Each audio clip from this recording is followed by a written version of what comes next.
Welcome to the Explainer. Today, we're going to break down a super important piece of modern software, the Scalable API rate limiter. So let's imagine this. Your app is a wild success. That's awesome, right?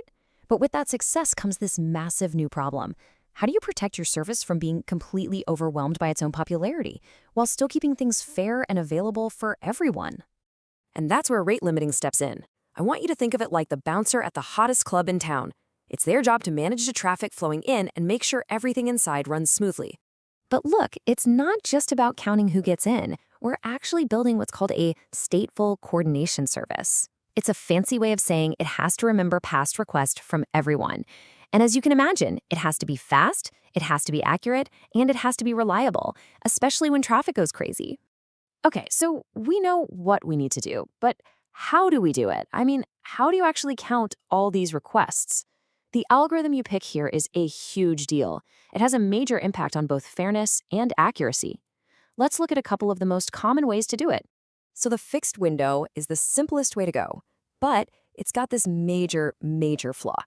A clever user could send a whole bunch of requests right at the very end of one window, and then another huge burst the second the next window starts. Boom, they've just effectively doubled their allowed rate, totally bypassing your limit. This is where the rolling window algorithm saves the day. It completely solves that bursting problem.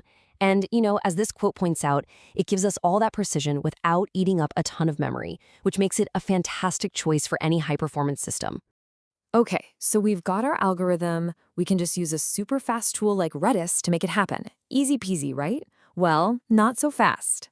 There's a really sneaky problem lurking just beneath the surface in how we actually use those commands.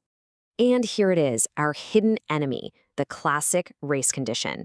Imagine two requests from the same user hit your server at the exact same time. They both go to read the count, and they both see it's below the limit before either one has a chance to increase it. So they both get through. Your rate limit, totally bypassed. So how on earth do we fix this? What we need is a way to make all those steps, the get, the check, and the increment, happen as one single unbreakable operation, something that's atomic. And this is where Lua comes in. It's this lightweight scripting language that Redis just happens to support. The key here, and this is the magic, is that you bundle up all your logic into one script and send it over. Redis promises, it guarantees, that the entire script will run from start to finish with zero interruptions. It's a true all-or-nothing deal. And just like that, poof, the race condition is gone. Our rate limiter is now perfectly safe and efficient, on a single server. But what happens when you get so big that one server just can't handle the traffic anymore? Right? So as we grow, we have to spread the load across a bunch of servers. And that's where something like Redis cluster comes into play. But this introduces a really fundamental trade-off, one that every single distributed systems engineer has to wrestle with. You can think of Redis cluster as this automatic way to slice up your workload and spread it across a whole fleet of machines. It's incredibly powerful for scaling up, but because our data is now distributed, it forces us to make a really tough choice, a choice that's defined about one of the most famous theorems in all of computer science. Yeah, the CAP theorem. Basically, it says you can't have your cake and eat it too. When the network gets flaky, what engineers call a partition, you have to choose. Do you want to stay online and available, even if it means you might serve up slightly old data, or do you demand perfect consistency, even if that means you have to turn some people away? For our rate limiter, the choice is usually pretty clear. We're going to favor availability. We're basically saying, you know what, it's better to accidentally let a few extra requests slip through during a network hiccup than it is to take our entire service offline. It's a pragmatic choice just to keep the lights on. Okay, so at this point, we're feeling pretty good, right? Our system is atomic, it's scalable, but we've just walked right into a much deeper and way more subtle trap, the illusion of correctness when you're dealing with distributed locks. This brings us to a really crucial question, one posed by the brilliant systems designer Martin Kleppmann.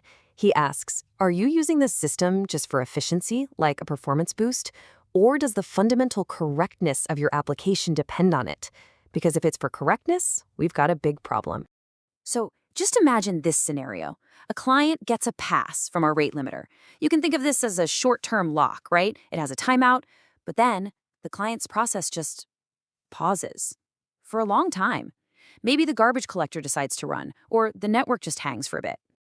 So, by the time our first client wakes back up, its lock is long gone. But here's the kicker. It has no idea. It just carries on with its business, completely clueless that another client has already taken its spot and it might be about to corrupt some data.